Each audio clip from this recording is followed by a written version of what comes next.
দেশের স্বাধীনতা ও মুক্তিযুদ্ধকে টার্গেট করে যে আন্দোলন চলছে তা প্রতিহত করা হবে, সাফ জানিয়ে দিলেন আওয়ামী লীগ সাধারণ সম্পাদক ওবায়দুল কাদের। তিনি বলেন, ধৈর্য ধারণ করা মানে নীরবতা নয়, সময় মতো ব্যবস্থা নেওয়া হবে। দুপুরে রাজধানীর ধানমন্ডিতে আওয়ামী লীগ সভাপতির কার্যালয়ে সংবাদ সম্মেলনে তিনি এসব কথা জানান। কোটা সংস্কার আন্দোলনকে ঘিরে বিনা উস্কানিতে সাধারণ শিক্ষার্থী সহ ছাত্রলীগের উপর নির্বিচারে হামলার ঘটনায় তীব্র নিন্দা ও প্রতিবাদও জানান আওয়ামী লীগ সাধারণ সম্পাদক। আরও জানাচ্ছেন শাহরিয়ার বাঁধন। মঙ্গলবার রাজধানীর ধানমন্ডিতে আওয়ামী লীগ সভাপতির কার্যালয়ে সংবাদ সম্মেলন করেন দলের সাধারণ সম্পাদক ওবায়দুল কাদের।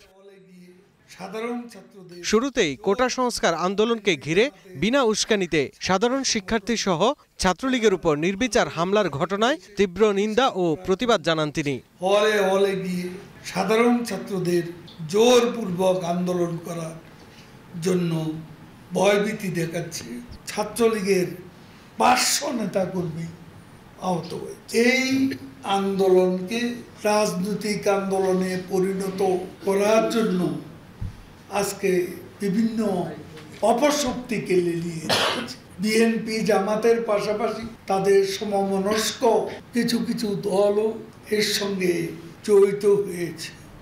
তার দাবি, কোটা আন্দোলনের পেছনে একটি মতলবী মহল আছে। অতীতে সড়ক আন্দোলনের উপর ভর করে আন্দোলনের ফসল ঘরে তুলতে চেয়েছিল সেই মহল বিএনপি।